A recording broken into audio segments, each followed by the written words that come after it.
cincin. Saya sejak pakai gesper ini, jangan anak gadis, nenek-nenek ngelihat saya lemes. Gesper ini sejak ada perkutut di rumah ini, bisnis bagus. Perkutut. Kalau komputer lebih kita kagumi dari Allah, itulah berhala kita. Kalau pangkat lebih kita utamakan dari Allah, itulah berhala kita. Kalau ilmu lebih kita kagumi daripada Allah, itulah berhala kita. Quran membebaskan manusia dari ketergantungan kepada benda, membersihkan keyakinan, meluruskan tauhid dengan konsep akidah.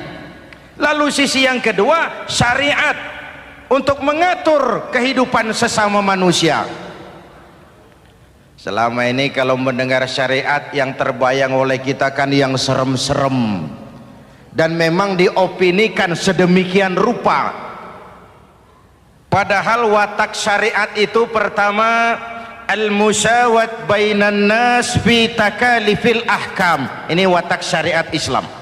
Semua manusia sama dalam berhadapan dengan hukum Allah. Semua manusia sama. Bukankah ini yang kita perjuangkan dengan tuntutan keadilan? Supaya di Republik ini jangan ada warga negara kelas 1. Supaya di Republik ini jangan ada yang kebal hukum. Supaya di Republik ini hukum jangan seperti pisau, tajam ke bawah tapi tumpul ke atas. Syariat mengajarkan al-musawat bainan nas fi takalifil ahkam. Semua manusia sama dalam berhadapan dengan hukum Allah. Ketika mengajarkan orang beramal, Rasulullah kepada putri kesayangan beliau sendiri berkata, "I'mali ya Fatimah, i'mali fa inni la ughni anki minallahi syai'a." Fatimah, beramal kau. Fatimah sholat, Fatimah puasa, Fatimah haji. Kalau kau tidak beramal, aku ayahmu Rasulullah tidak akan sanggup membelamu di akhirat nanti. Inilah watak syariat. Tidak mentang-mentang anak kesayangan lalu ada jaminan, sudah Fat, kamu nggak sholat nggak apa-apa, nanti di akhirat ada papi. Tidak. Semua manusia sama dalam berhadapan dengan hukum. Andai kata Fatimah putri Muhammad mencuri, tidak usah orang lain, Muhammad sendiri yang akan memotong tangannya. Bukankah keadilan macam ini yang kita harapkan? Cuma sayang, selama ini banyak kita mengenal Islam seperti orang buta kenal gajah. Ada 3 orang buta dilepas ke kebun binatang, disuruh kenal gajah. Saya yakin laporannya lain-lain. Orang buta pertama bilang, "Pak, gajah tipis lebar kayak kipas." Kenapa? Dia baru pegang telinganya. Orang buta kedua ngotot, "Goblok itu Pak." Yang betul saya, gajah kecil panjang kayak ular. Kenapa? Yang dia pegang ekornya. Orang buta ketiga lebih marah, dua-duanya tolol Pak. Yang betul itu saya, gajah tinggi besar seperti pohon kelapa, karena yang dia pegang kakinya. Beginilah kita mengenal Islam, seperti orang buta kenal gajah. Frame of reference, kacamata pandangannya tidak total. Baru kenal kaki gajah sudah sok tahu gajah. Baru kenal telinga gajah sudah sok kenal gajah. Kemana-mana pidato, saudara-saudara, gajah tipis lebar kayak kipas. Buat orang yang belum kenal gajah, dia menyesatkan. Buat orang yang sudah tahu gajah, senyum di kulum. Oh, kau baru kenal kupingnya kok. Begitulah kadang-kadang kita baca Quran, ayatnya yang keras, kesannya Islam itu sangar, Islam itu sadis, Islam itu perang. Di sisi lain ada yang adem, sejuk, lalu lahir generasi feminim. Buat saya yang terpenting semua kita perlu.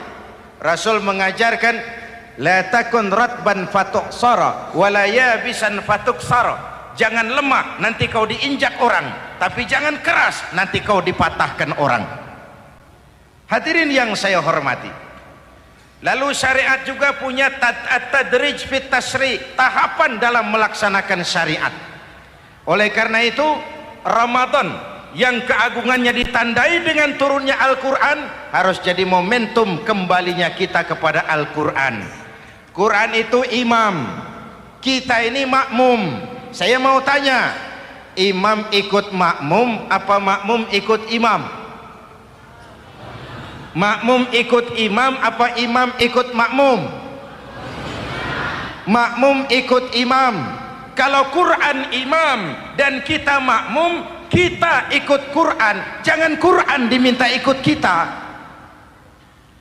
Imam ruku, kita ruku. Imam sujud, kita sujud. Imam i'tidal, kita i'tidal. Ke barat kata Quran, ke barat kita berangkat. Ke timur kata Quran, ke timur kita menuju. Halal kata Quran, ambil. Haram menurut Quran, tinggalkan.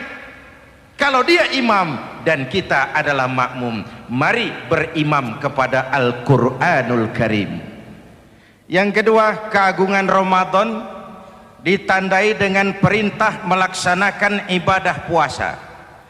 Para ulama menyebut puasa itu ibadah sirriyah, ibadah rahasia, ibadah abstrak, tidak ada unsur sugesti.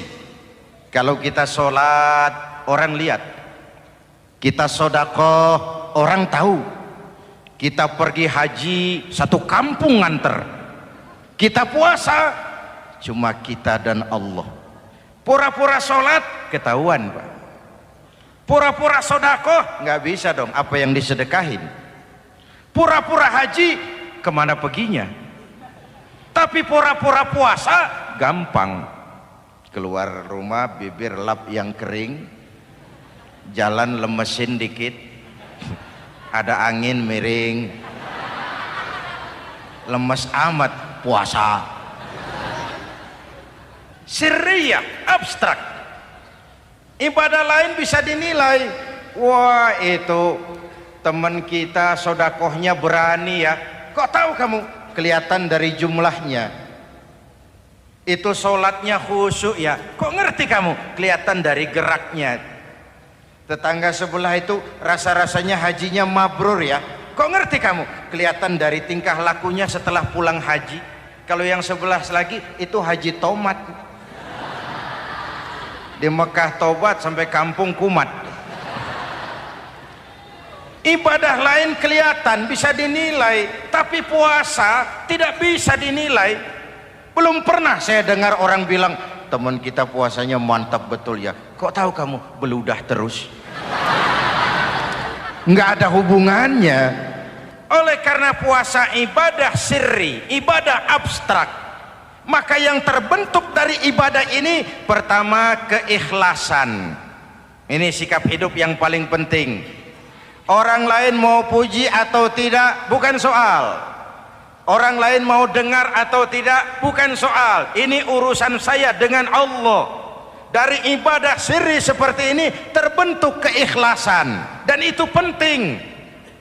Penyakit yang namanya stres lalu menjadi stroke itu umumnya karena orang kehilangan keikhlasan.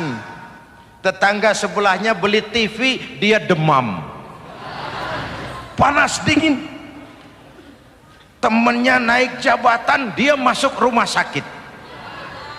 Temannya beli rumah, dia mati. Disiksa oleh perasaannya sendiri. Marilah hidup dengan ikhlas. Beramal ikhlas. Saya menyantuni yatim bukan karena disorot TV, bukan karena masuk majalah, bukan karena dimuat koran, karena Allah. Berpakaian ikhlas. Saya berpakaian ini karena perintah Allah menutup aurat, bukan karena tuntutan Ramadan. Kalau cuma tuntutan Ramadan, Ramadan saja bagus busana muslim. Selesai Ramadan kembali pusar merajalela. menerima jabatan ikhlas, ini amanah dari Allah. Jabatan adalah alat untuk mengabdi, bukan cuma alat yang melahirkan kekuasaan dan fasilitas. Kalau kekuasaan dianggap sebagai fasilitas dan kekuasaan, maka yang lahir tentu akhirnya maling-maling baru, yang lahir rampok-rampok baru, yang dikuras ya harta negara. Hadirin yang saya hormati, ikhlas menerima jabatan dengan keyakinan ini amanah Allah, amanah akan dimintakan pertanggungan jawab, ini alat untuk berbuat baik, ini alat untuk mengabdi. Kalau cuma digambarkan kekuasaan jabatan sebagai kekuasaan dan fasilitas, itu yang lalu banyak melahirkan rampok-rampok baru. Betul? Iya, kalau jabatan kan gajiannya jelas. Menteri gajinya jelas, anggota DPR gajinya jelas, presiden, wakil presiden gajinya jelas. Tetapi ketika fasilitas dan kekuasaan banyak memberikan hasil, jangan heran lalu muncul penjarahan terhadap kekayaan-kekayaan yang justru merupakan milik rakyat. Ikhlas dalam menerima jabatan, ikhlas dalam berbuat, ikhlas dalam beramal. Lalu yang kedua, jujur. Tadi siang saudara sholat zuhur apa tidak? Sholat. Yang sholat? Ya enggak, ya enggak. Sebelum sholat zuhur kan saudara berwudu. Waktu berwudu kan saudara berkemur, memasukkan air ke mulut. Umpama waktu berkemur saudara korupsi, dikit saja airnya saudara minum, jangankan hansip, jangankan satpam, jangankan polisi, teman sebelah pun tidak tahu kalau waktu berkemur kita korupsi. Kenapa kita tidak mau melakukan itu? Ada rasa malu kepada Allah. Alangkah positifnya kalau ini diterjemahkan dalam kehidupan. Sekarang kan kita berpikirnya Allah ditekan. Kamu korupsi ya? Iya, Tuhan kan tahu. Biarin, Tuhan mah tahu, nggak ribut. Nggak ribut katanya. Tapi kalau orang, 3 orang saja tahu, geger kantor. Bayangin, Tuhan aja ditekan, Tuhan diintimidasi, apalagi orang lain.